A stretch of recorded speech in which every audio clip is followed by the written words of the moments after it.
Bonjour à tous. Nous sommes le 1er novembre 2019, il est 13 heures. Passé de quelques minutes, bienvenue dans notre rendez-vous quotidien. Aujourd'hui, c'est un vendredi miracle et nous avons un sujet très intéressant à voir ensemble et le Saint-Esprit va nous y conduire. Vous pouvez entrer. Vous n'avez pas besoin de frapper, la porte est ouverte. Très chère Cataline, bonjour, sois bénie du Seigneur, vraiment, que les grâces de Dieu abondent dans ta vie. Je prie que une nouvelle, et je crois qu'une nouvelle ère s'ouvre dans ta vie et il en sera ainsi. Sois vraiment abondamment béni. Entrez, entrez, entrez. Alors, je ne vois pas encore. Alors, il y a qui? Ouais, salut Didier. Tu vas bien, j'espère. On va se voir bientôt. Alors, entrez, entrez, entrez. Et nous allons bien sûr aller dans notre enseignement d'aujourd'hui. Amen, Cataline. Mos, bonjour, sois vraiment béni. Je crois savoir que tu dois être à Malabo et j'espère qu'il fait beau temps là-bas. Et tu me confirmeras si tu es à Malabo ou ailleurs, s'il te plaît. Mais grande bénédiction à toute ta maison, la famille, les enfants. Vraiment que la main de Dieu soit sur toi et sur ta maison. Bonjour mon frère Émery Ruffin. Que Dieu bénisse tout le monde vraiment et ceux qui vont venir après. Salutations à tout le monde et puis je crois. Bonjour ma sœur Absitou. Et je crois que le Saint-Esprit, qui est celui lorsqu'il commence une œuvre, l'achève toujours. Il achèvera en tout un chacun et du vivant de tous ce qu'il a commencé à faire dans nos vies. Et je le crois fermement. Comprendre notre rachat par Christ. Luc chapitre 20, verset 38. Cataline, est-ce que tu peux nous faire cette lecture, s'il te plaît? Et j'ose croire que tu as l'évangile de Luc sous tes yeux. Luc chapitre 20, verset 38. Alors, en attendant que tu trouves la bonne page, je vais te donner un coup de main. Luc chapitre 20, verset 38, là-bas il est dit que Dieu n'est pas un Dieu des morts, mais des vivants.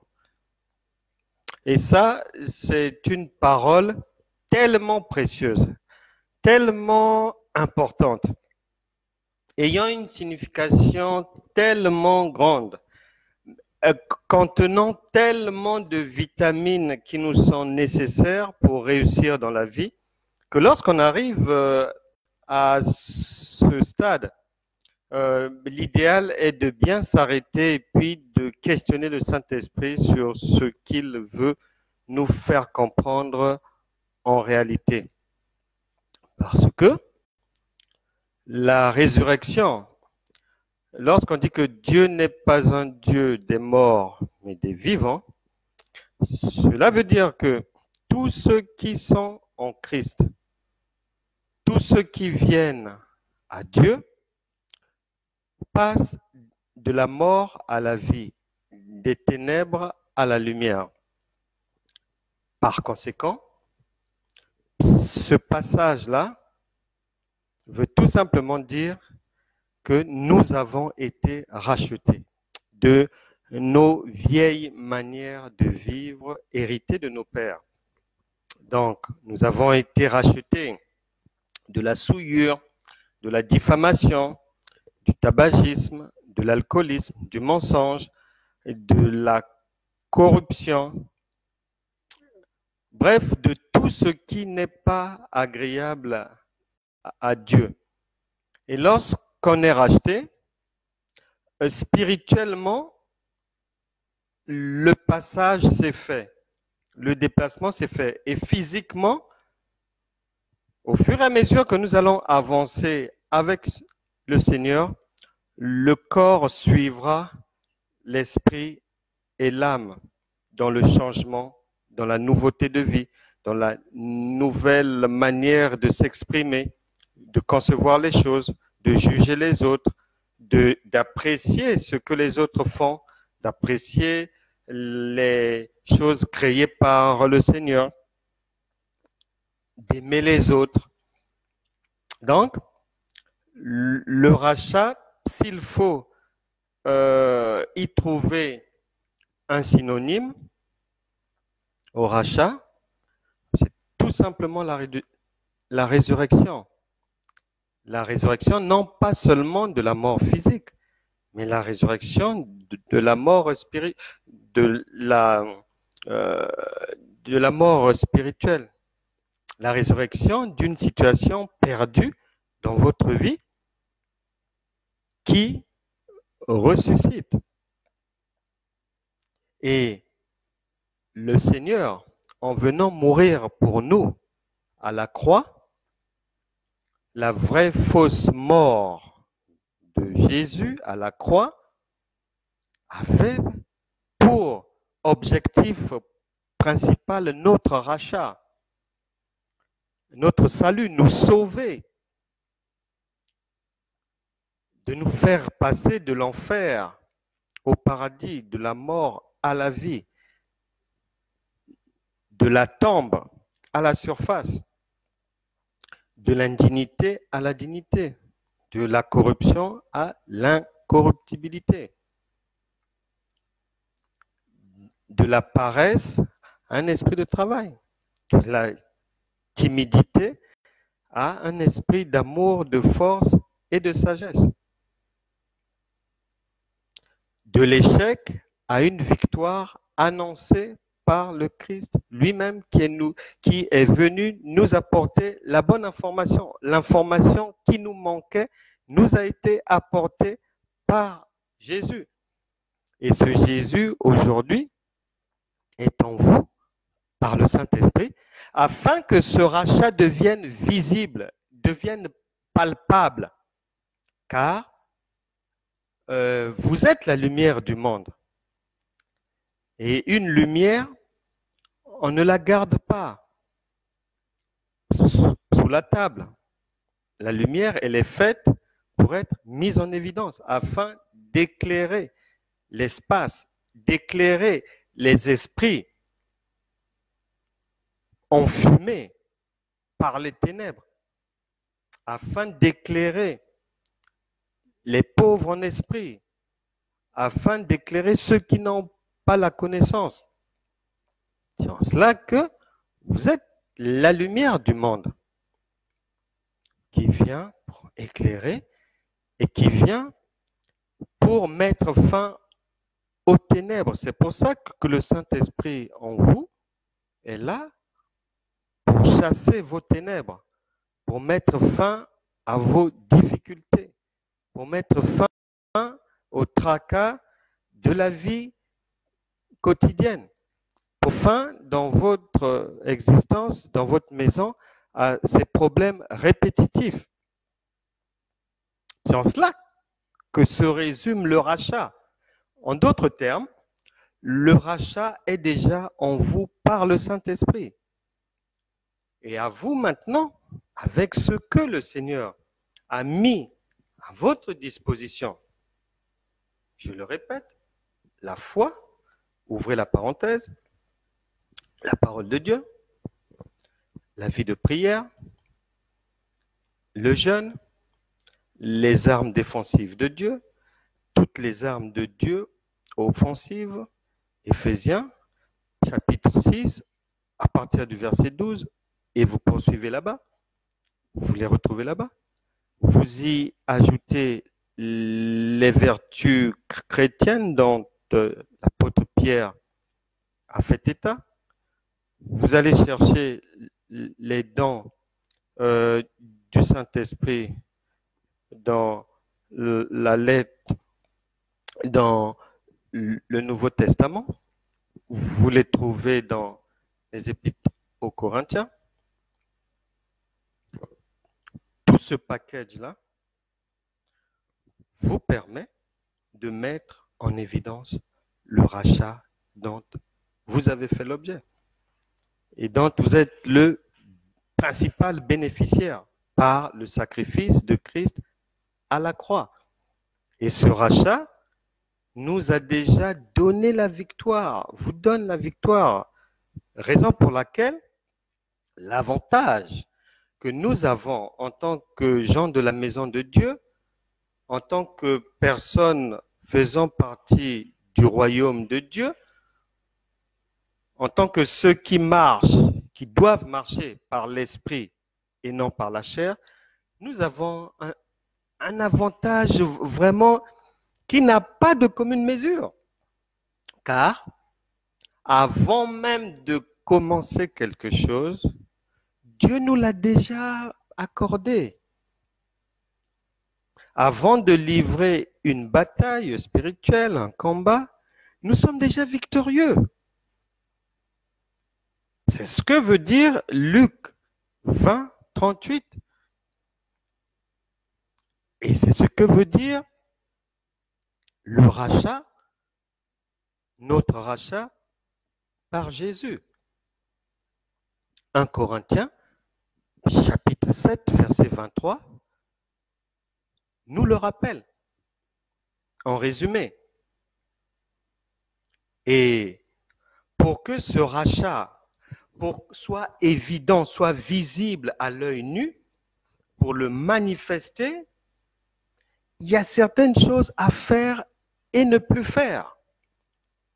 Parce que lorsqu'elles sont faites, lorsque les choses qui ne sont plus à faire sont faites, on marche par la chair et on dépend de la loi. Or, après être venu mourir pour nous à la croix, Jésus-Christ nous a introduits dans une nouvelle ère, celle de l'esprit de vie, l'ère de la grâce, l'ère de l'esprit de la victoire. Et lorsque on marche par l'esprit de vie, le Seigneur voudrait que nous puissions sortir de certains esclavages dans lesquels on va aller se retrouver soit volontairement ou soit involontairement. La Bible déclare, vous avez été rachetés à un grand prix et ne devenez pas esclaves des hommes. Il ne faut pas le faire. Ne devenez pas esclaves des hommes qui vous imposent des dogmes, des principes hérités de la loi. Or, la loi est caduque. Elle est défunte.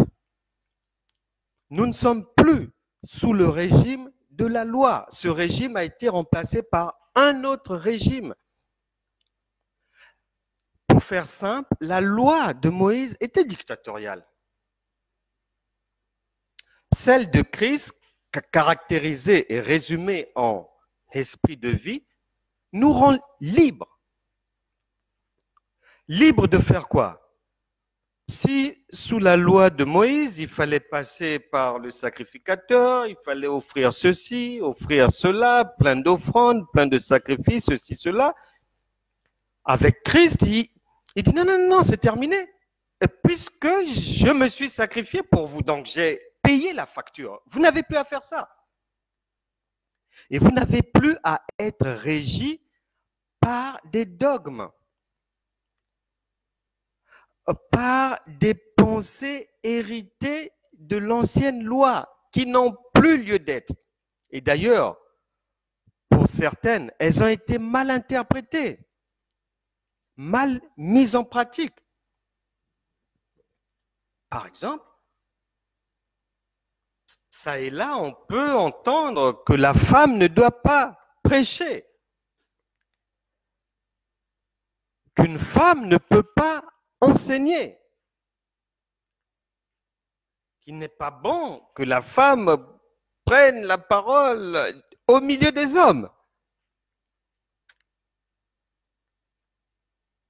Ce sont des choses que certains jusqu'à aujourd'hui mettent en application, alors que ce sont des choses qui n'ont plus lieu d'être, qui ont été balayées par la loi de l'esprit de vie. Le Saint-Esprit n'a ni couleur, ni odeur, ni sexe. Il nous enseigne comme il veut, utilisant tous les moyens en sa possession et dont il est le créateur. Le Saint-Esprit peut nous parler à travers un vent violent. Il peut nous parler à travers une tempête. Il peut nous parler à travers un enfant. Il peut nous parler à travers un homme. Il peut nous enseigner à travers une femme. Il peut nous délivrer à travers quiconque. Et ce débat n'a pas lieu d'être, puisque plusieurs fois, le Seigneur a mis fin à ce débat. Nous apportons l'information que ça avait changé. C'est pour ça que le Saint-Esprit a dit que quiconque invoquera le nom du Seigneur sera sauvé. Et le Saint-Esprit ne précise pas sauvé par qui. Est-ce que c'est sauvé par un homme? Est-ce que c'est sauvé par une femme? Non, quiconque sera sauvé et sera sauvé par quiconque aussi. Mais lorsqu'on fait la lecture de la parole de Dieu de manière parsemée, de manière inachevée, inaboutie, inaccomplie, mais on va se noyer dans les erreurs et dans des faussetés. La femme a le droit de prêcher. Jésus était entouré d'une caravane féminine, recevant les enseignements. Et au moment de la résurrection, elles ont reçu l'instruction du Seigneur d'aller annoncer la bonne nouvelle du Christ, que je suis vivant. Mais annoncer que je suis vivant veut dire quoi? Prêcher la bonne nouvelle. Si des gens se retrouvent dans un territoire, par exemple, en Papouasie-Nouvelle-Guinée, dans la profonde forêt équatoriale africaine chez les Pygmées du Gabon, par exemple, ou en Amazonie, et que là, il y a des populations qui sont là, il y a des missionnaires qui arrivent, des femmes. Donc, vous croyez que Dieu attendra quoi? Qu'un homme qui n'arrivera jamais puisse arriver là pour que l'évangile parvienne à ces gens-là? Non! Si une femme est là, elle peut prêcher, elle peut enseigner, le Saint-Esprit lui demandera de le faire. L'autorisation a déjà été donnée. Et même puisque nous avons, mais dernièrement, passé ensemble, si vous suivez bien les enseignements et prédications, on a fait un arrêt pendant plus de 5 heures sur le verset Marc chapitre 16, verset 17. Nous en avons extrait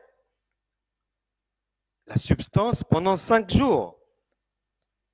Mais lorsque l'instruction est donnée, voici les miracles qui accompagneront ceux qui auront cru. Mais on ne nous dit pas que c'est des hommes ou des femmes, c'est tout le monde. Je m'étonne toujours que les gens puissent avoir une croyance sectaire, une croyance par morceaux, par bout. Tantôt, ils vous disent, non, ce que euh, tu dis là n'est pas biblique. Mais, et pourtant, ils lisent mal leur Bible. Puisque si quelqu'un dit que la femme ne doit pas prêcher, Jésus n'a jamais dit ça, notre modèle, jamais.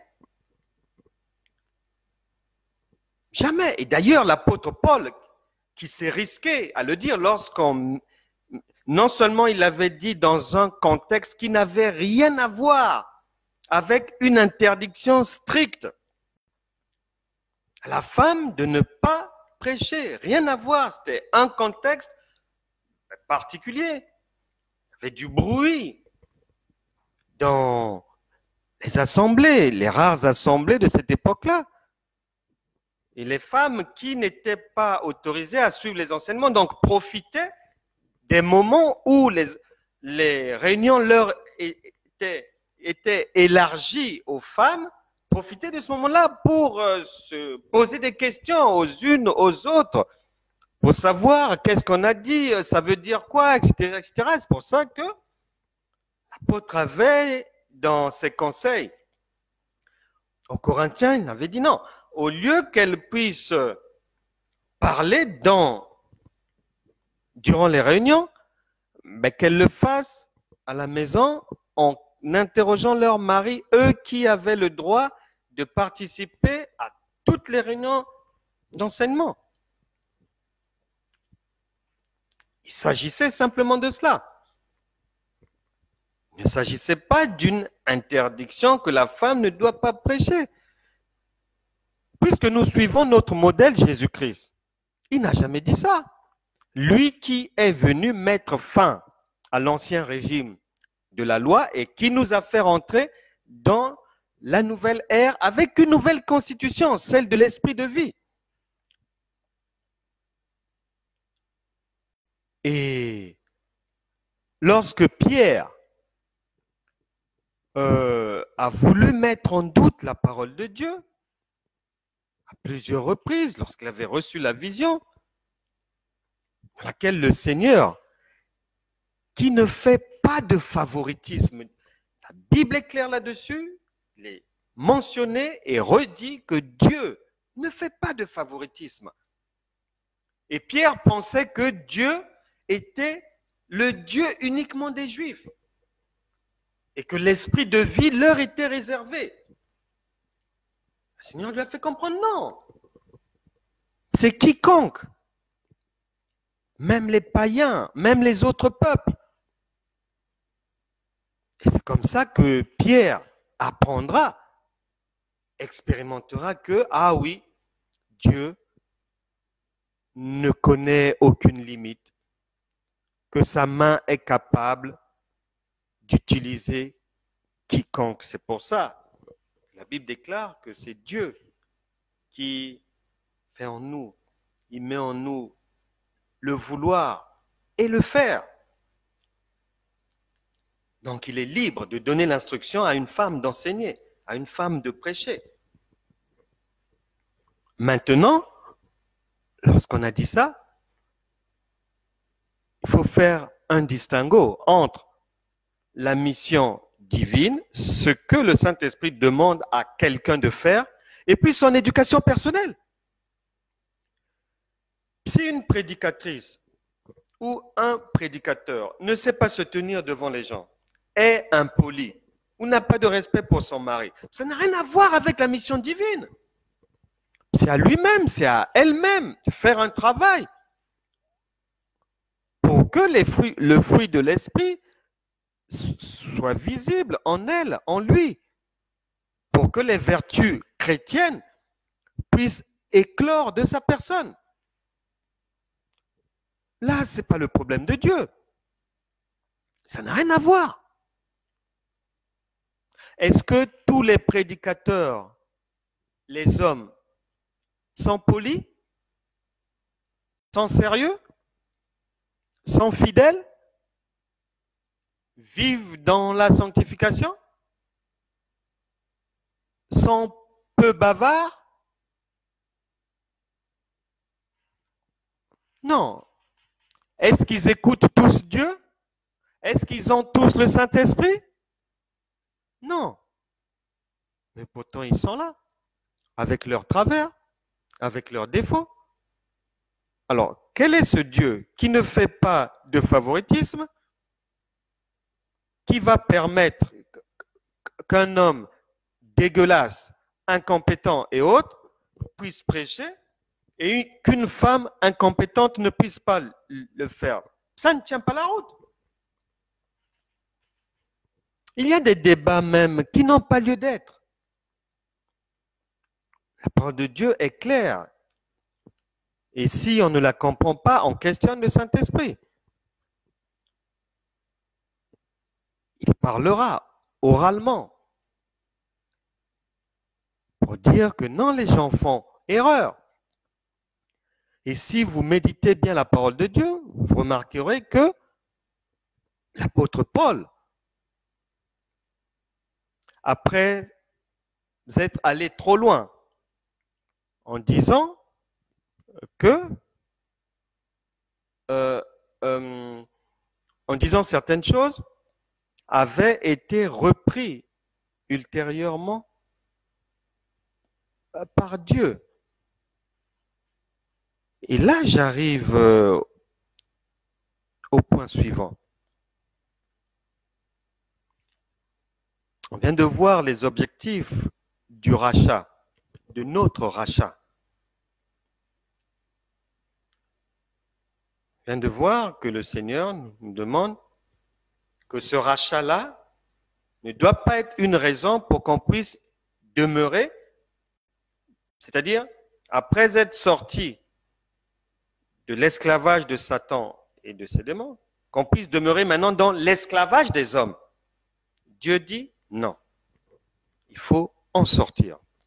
Il faut sortir de l'aveuglement, de l'obscurité, de la méconnaissance de la parole de Dieu, de la méconnaissance de l'organisation, des structures, du fonctionnement du royaume de Dieu et de ses acteurs.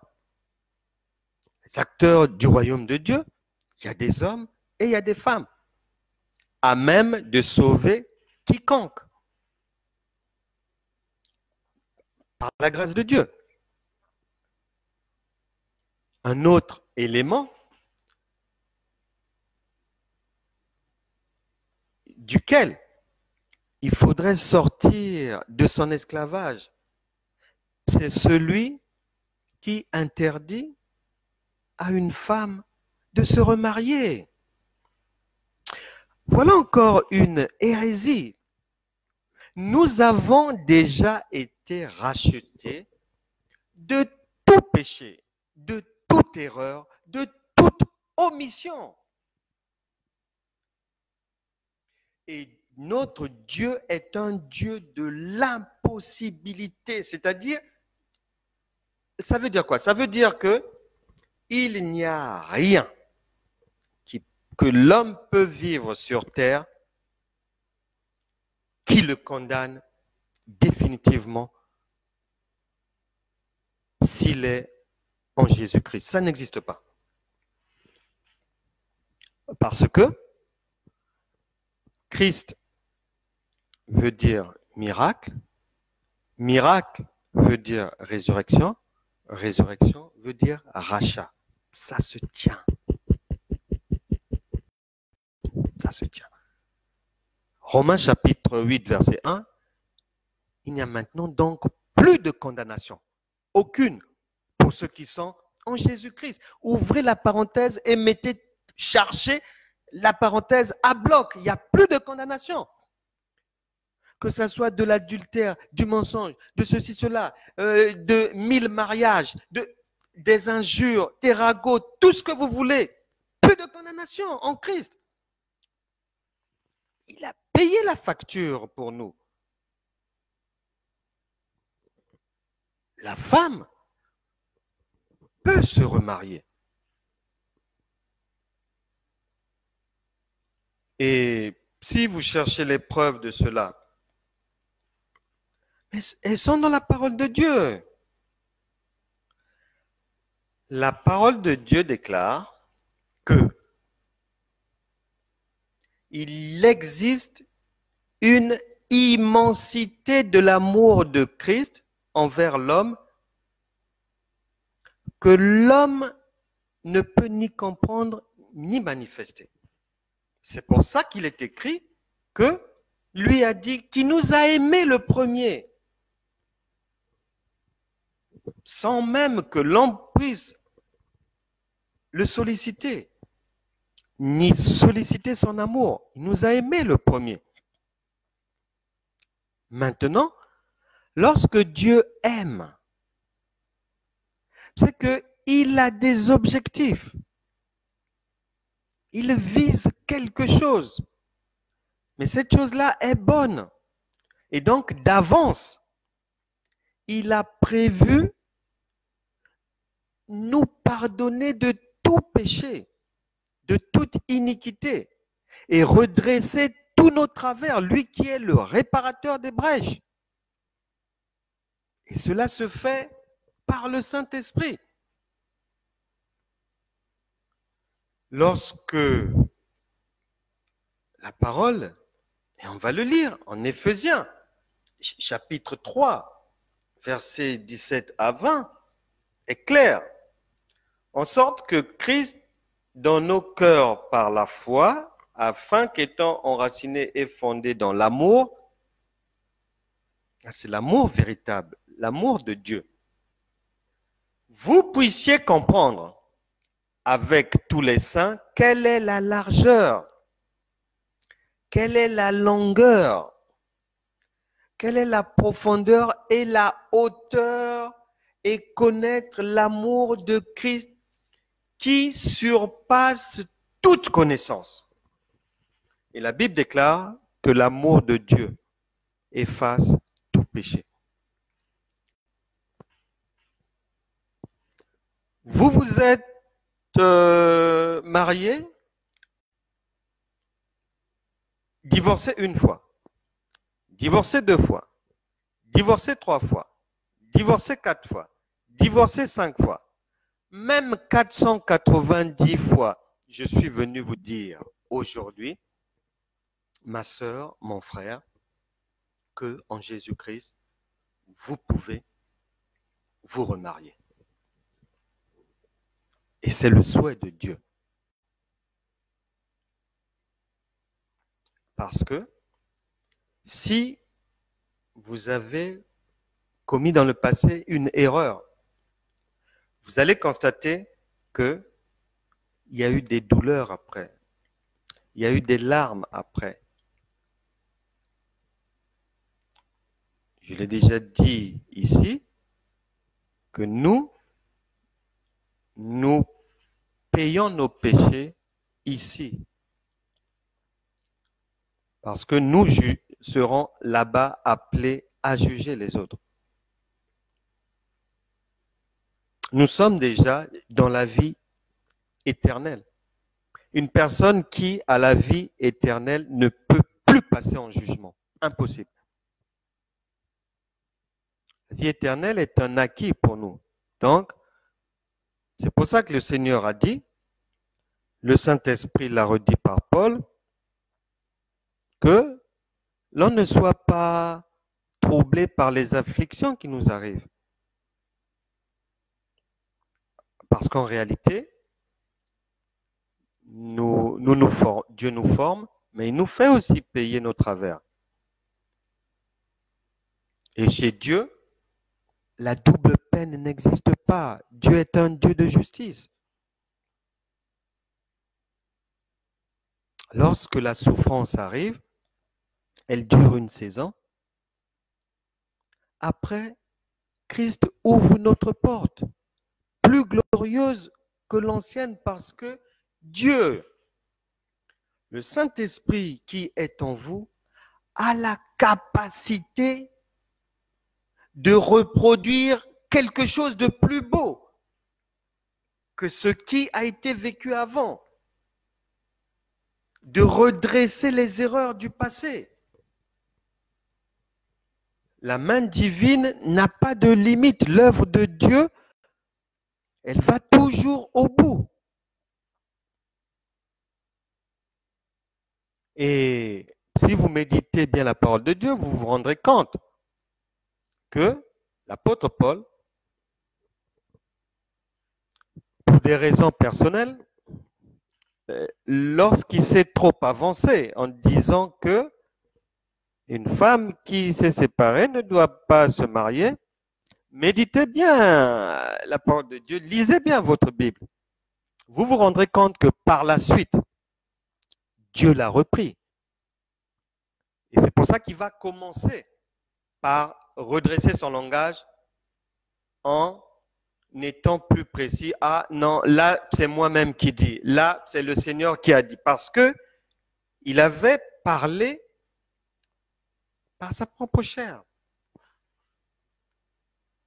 Il avait fait parler peut-être les déceptions qu'il avait rencontrées. Et le Seigneur l'a repris en disant non. C'est pas parce que tu as connu une déception ou une dépression que tu vas généraliser les choses. Non. Il faut que tu redresses les choses. Et l'apôtre Paul, à partir de là, a changé de langage. Au point qu'à partir de là,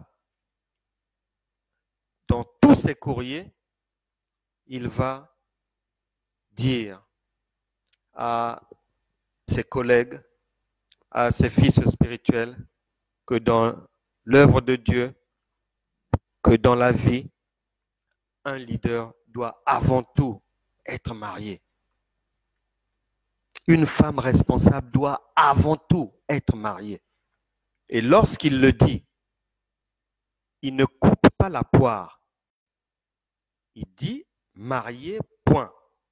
Que ça soit remariage, que ça soit mariage simple. Il n'a pas cherché à comprendre, il a dit les gens doivent être mariés, point. Donc sortez de cet esclavage des hommes qui ne comprennent rien à la parole de Dieu, qui ne comprennent rien à la volonté de Christ pour nos vies, qui ne comprennent pas le sens du rachat. Racheter veut dire que dans votre vie, il n'y a plus d'erreur. C'est un nouveau départ, un nouveau commencement, avec l'assistance de Dieu lui-même, par le Saint-Esprit qui est en vous et qui agit de l'intérieur. Car si il n'en était pas ainsi, mais cela veut dire que une femme chrétienne ou un homme qui est dans le Seigneur, qui a divorcé une fois pour des raisons diverses, il y a toujours une cause au problème. Donc cet homme-là est dans le Seigneur, mais cette femme est dans le Seigneur, donc elle va passer tout le restant de sa vie dans le Seigneur, obéissant au Seigneur et tout, sans une résurrection? C'est pas possible. Puisque notre Dieu est un Dieu de la résurrection. Or, si il en était ainsi qu'une personne qui a divorcé une fois, 2 fois, 3 fois, ne peut plus se marier, mais sa vie chrétienne est vaine. Mais c'est-à-dire, il n'y a pas d'espoir pour elle. Nous ne prions pas ce Dieu-là. C'est pour ça que l'apôtre Paul, en 1 Corinthiens chapitre 15, et au verset 32, il dit, mais si, quelle que soit la situation, nous prions un Dieu qui n'est pas capable de nous remettre sur les rails, de nous redonner la vie, alors que lui-même a dit qu'il est venu pour nous donner la vie et la vie en abondance. Et lorsque vous ouvrez la parenthèse, à l'intérieur d'abondance, il y a le mariage là-bas. L'apôtre Paul dit, mais si on ne peut pas ressusciter, si on ne peut pas sortir d'une malédiction, si on ne peut pas renaître après un divorce difficile, si on ne peut pas briser le célibat, si on ne peut pas réussir après avoir échoué en étant chrétien, non, son verdict est clair. Il dit, ben, si c'est dans des vues humaines que j'ai combattu contre les bêtes à Éphèse, quel avantage m'en revient-il? Mais quel est l'avantage que quelqu'un qui est déjà condamné peut tirer de sa marche avec Christ si elle ne peut plus se remarier? Quel est l'avantage qu'une prédicatrice qui fait l'école biblique, qui suit les affermissements à l'église, mais des enseignements pour transmettre le savoir, mais va tirer si en bout de course, elle ne peut pas mettre en pratique ce qu'elle a appris? Ça ne tient pas la route, ce n'est pas cohérent. Dieu n'est pas dans l'incohérence. Il faut sortir de ces esclavages-là des hommes. C'est ce que le Seigneur nous demande. Il faut sortir de là. Nos sacrifices, nos apprentissages, à travers les épreuves par lesquelles nous passons, Dieu vise toujours un objectif à atteindre.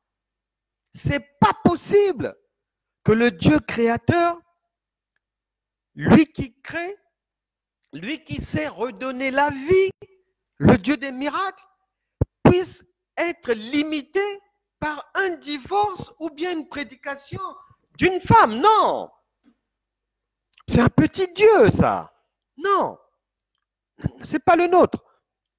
Le nôtre a la capacité de créer de nouveau, de redonner la vie, de redonner la joie, de consoler les cœurs brisés, de guérir les malades, de ressusciter les morts, physiques ou matériels, toutes sortes de morts. L'autre jour, on a parlé de la résurrection financière ici, mais il y en a d'autres, on y reviendra. C'est ce Dieu-là qui est le nôtre.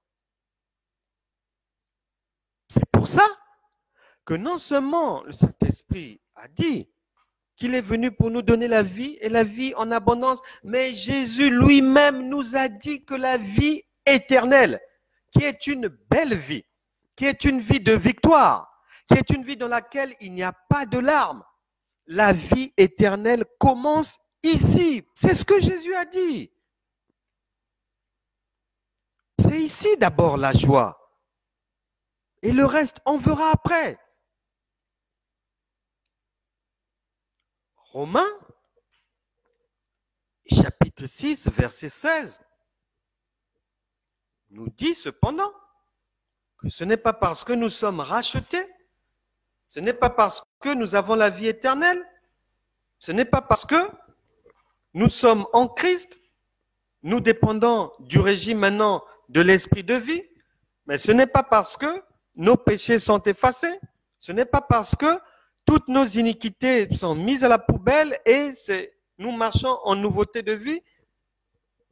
Ce n'est pas pour cela, cependant, que l'on va recommettre les péchés ou bien demeurer dans le péché.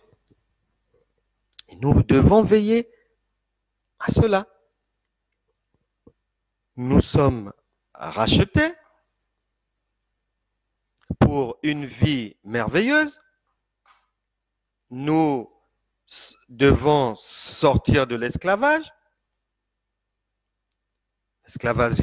des hommes qui interdisent aux femmes de prêcher, alors qu'il y a de merveilleuses prédicatrices dans ce monde et qui donnent la vie, qui communiquent la vie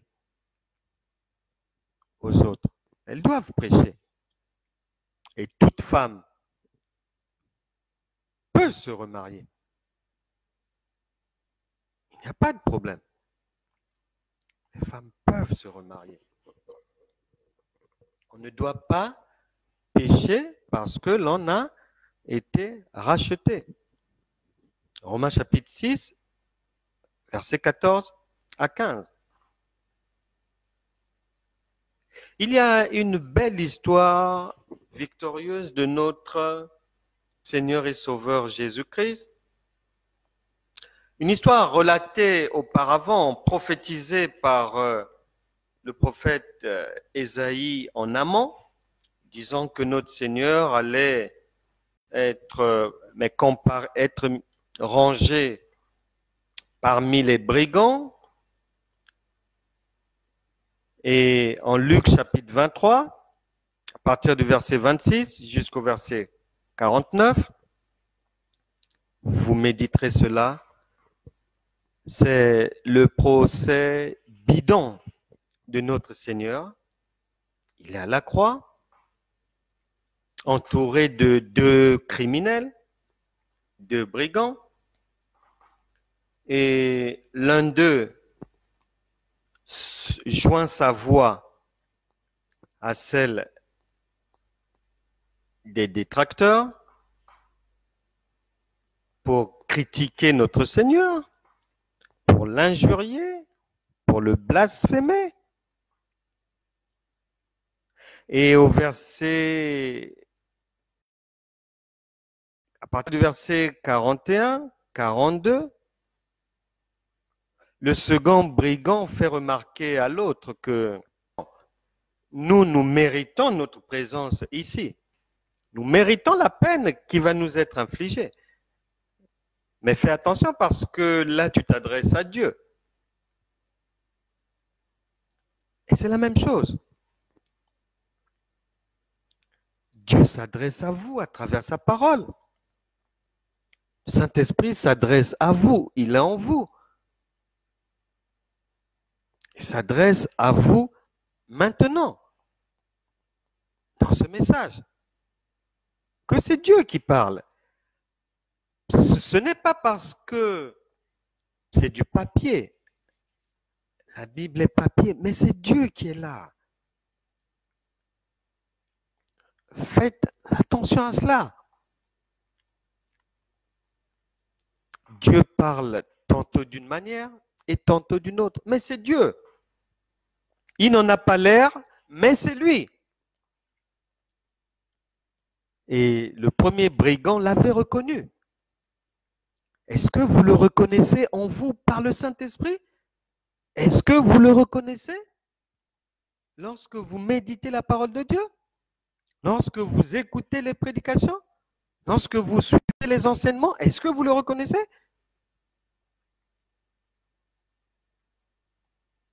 Et lorsque l'autre brigand fait remarquer à l'autre que non, tu fais erreur, tu ne vois pas bien.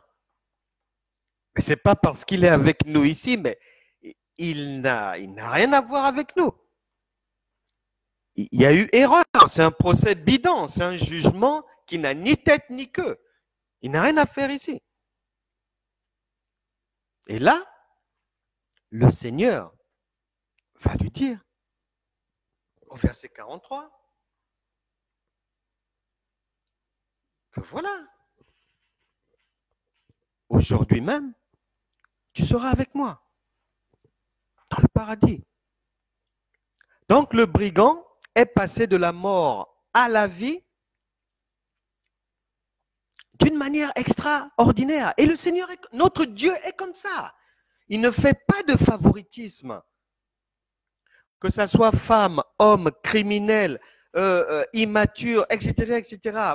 Peu importe, pourvu que le cœur soit disposé comme le cœur que David avait, le cœur de Dieu. Et Dieu utilise, Dieu travaille, Dieu pardonne, Dieu accorde la vie éternelle, la délivrance, la guérison. Maintenant, dites-moi, est-ce que Jésus-Christ a demandé à ce brigand de jeûner?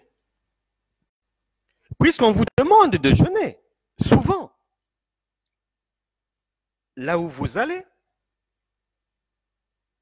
est-ce que Jésus-Christ a prié pour ce brigand ou est-ce que ce brigand avait prié pour se retrouver avec le Seigneur? Est-ce que ce brigand avait donné une offrande? Les offrandes, quand vous réclame, attirent l'arigot. Et que vous payez, pour d'autres en milliers d'euros, à des pseudo-prophètes, apôtres, ceci, cela, pour être guéri, délivré des démons ou avoir un mari. Est-ce que Jésus a demandé à ce brigand de faire une retraite spirituelle? Réfléchissez un peu. Est-ce que Jésus a demandé à ce brigand de bâtir un hôtel comme on vous demande maintenant par des ruses multiples de bâtir des hôtels? Et étrangement, ces hôtels ne sont constructibles que moyennant finance.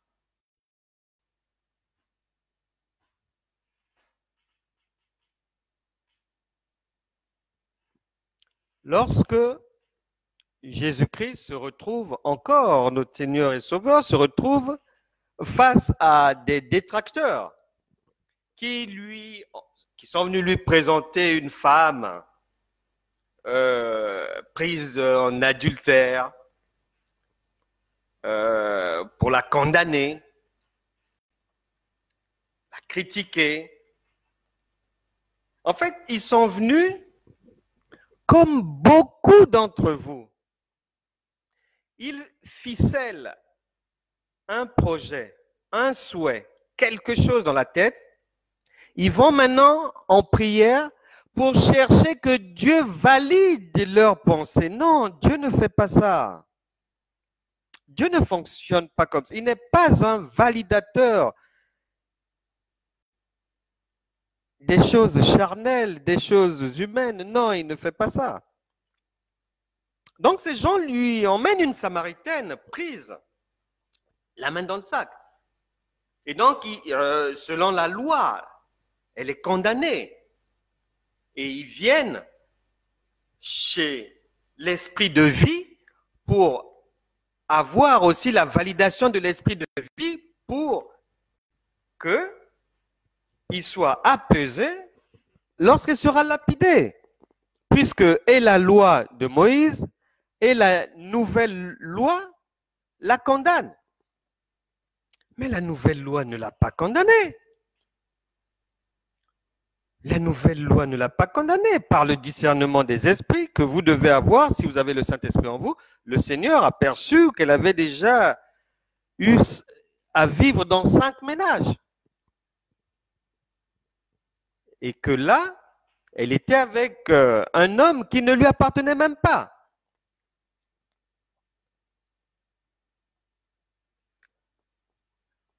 Là, le Seigneur est venu mettre fin à ce faux débat sur mariage, remariage, non, oui, ceci, cela, non.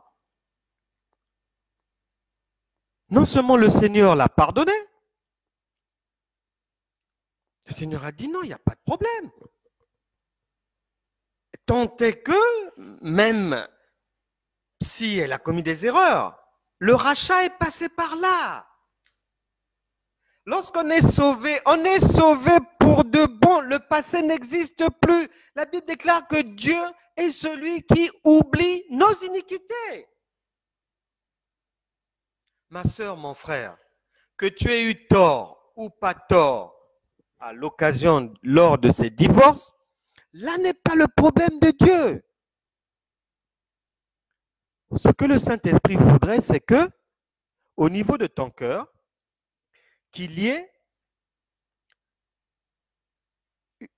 une pensée qui est nouvelle et conforme à la marche par l'esprit de vie. Et que tu te dises, bon, Seigneur, j'ai fait hier une fois, ça n'a pas marché, 2 fois, ça n'a pas marché, 4 fois, 5 fois, 6 fois, 25 fois, ça n'a pas marché. Là maintenant, au lieu que je mette mes pensées devant, non, je préfère que toi, tu m'orientes vers l'homme qu'il faut. Je préfère que tu m'orientes vers la femme qu'il faut. Ou bien mieux, toi-même, emmène-moi la personne pour éviter que je me trompe encore. Et comme ce que Dieu donne est bon et même très bon, il vous apportera le meilleur. Aux noces de Cana, les Juifs étaient surpris. Ils ont dit, mais habituellement, ça ne se passe pas comme ça chez nous. Mais chez toi, tu as gardé le vin avec tout ce qu'il y a de bon là-dedans, malgré les années. C'est du bon vin. Le Seigneur vous apportera le meilleur. Un mari, une épouse qui essuiera vos 6 échecs, vos 22 erreurs. Il va les nettoyer. Et vous apportez un mari, une épouse qui est comme Dieu. Vous n'en reviendrez pas. Mais c'est Dieu. Par là, le Seigneur, par cette histoire de la Samaritaine, nous fait passer le message que non, même mariée, divorcée 1000 fois, là n'est pas le problème. Ne la lapidez pas, ça ne sert à rien. L'essentiel ne réside pas en cela. Non, non, non, non, non. L'essentiel, c'est dans le cœur. C'est pas dans la chair, c'est dans le cœur. Est-ce que ma sœur, dans le futur foyer que Dieu va te donner, est-ce que tu seras soumise à ton mari? Est-ce que tu l'aimeras? Est-ce que tu seras maintenant fidèle? Voilà le questionnement que le Saint-Esprit te soumet. Et si tu es un homme, c'est pareil. C'est-à-dire ce que Dieu voudrait, c'est que dans le prochain ménage, que vous ne reproduisiez pas les erreurs du passé. Et surtout que dans ce ménage-là, laissez le Saint-Esprit être directeur de ce ménage, parce que la Bible déclare que si l'Éternel ne bâtit la maison, vous vous marierez en vain. Vous bâtirez en vain. Vous avez droit à ce mariage. Tant qu'il y a la vie, il y a de l'espoir. Ce matin, j'ai échangé avec une dame qui se trouve dans un pays à l'est de l'Europe. Je lui disais, elle a compris que le Saint-Esprit lui confirmait ce qu'il lui avait déjà dit, mais par ma bouche, puisque depuis quelques jours, elle avait à l'esprit la parole biblique qui dit que vaut mieux la fin d'une chose que son commencement. Et ce matin, en l'écoutant, en analysant ce qu'elle me disait, je lui ai dit, mais vaut mieux la fin d'une chose que son commencement. Ce que vous avez vécu avant, c'était pour vous emmener au meilleur. C'était pour vous donner des racines, un enracinement. C'était pour vous permettre de ne plus reproduire les erreurs un jour. Et ce jour, c'est aujourd'hui. Ce jour, c'est aujourd'hui. Et Jésus-Christ, dans cette histoire de la Samaritaine, a réglé le problème du mariage d'abord. Et après, il a réglé le problème du péché. Si, pour le mariage, ça concernait une Samaritaine, donc une personne qui n'était pas en Christ, même une personne qui n'était pas en Christ, qui ne connaissait pas Dieu, Dieu a pardonné. Et le second axe de l'enseignement de cette histoire de la Samaritaine, c'est que il a réglé le problème avec une personne qui est incroyante, il n'y a pas de problème, Dieu, il pardonne, il ressuscite les choses, il lui a permis de se remarier, mais dans les standards de Dieu. Et de l'autre côté, il va trancher avec les croyants le problème. Les détracteurs de la Samaritaine étaient des Juifs croyants, comme vous l'êtes aujourd'hui, croyantes, croyants. Maintenant, on va se poser la question lorsqu'on médite ce passage. Bon, la Samaritaine n'était pas croyante. Jésus a résolu le problème. Maintenant, qu'en est-il des détracteurs croyants, des gens qui sont chrétiens ou quelqu'un qui a commis des erreurs étant déjà chrétien? Le Seigneur a répondu en écrivant que si quelqu'un d'entre vous n'a jamais péché, le premier lève la pierre sur elle. Et ils sont tous partis. Et par cette très belle histoire, le Seigneur nous a fait comprendre que effectivement, il vient au secours de quiconque, que ce soit des gens qui l'invoquent ou qui ne l'invoquent pas. Vous avez droit et vous avez eu le rachat qui est la résurrection de toute situation qui vous donnait des insomnies, qui vous empêchait de dormir. Je suis venu vous dire que vous êtes rachetés pour de bon et que le sens du rachat, c'est la résurrection, c'est le miracle, c'est la nouveauté de vie.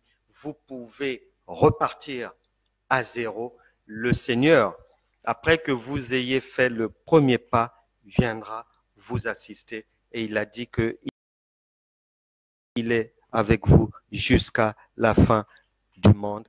Le temps ne nous permet pas de axes du rachat, mais le rachat englobe tous les domaines d'activité de votre existence. Que Dieu vous bénisse.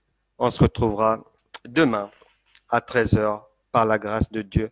Grande bénédiction à tous, que le Saint-Esprit continue à vous faire du bien. Je sais que la parole qui vient d'être libérée va guérir là où il y a besoin de guérison, va consoler là où il y a besoin de consolation, va soulager là où il y a besoin d'un soulagement, va bénir là où il y a besoin de bénédiction, va enseigner là où il y avait besoin d'enseignement, va instruire là où il y avait besoin d'instruction, va exhorter là où il y avait besoin d'exhortation, va remplir de sagesse là où chacun de vous, là où il y avait besoin un manque de sagesse, va donner la connaissance là où il y avait une méconnaissance et va donner une intelligence comme celle de Dieu. Là est ma prière pour vous et je sais que Dieu l'a déjà accompli. À demain, 13h.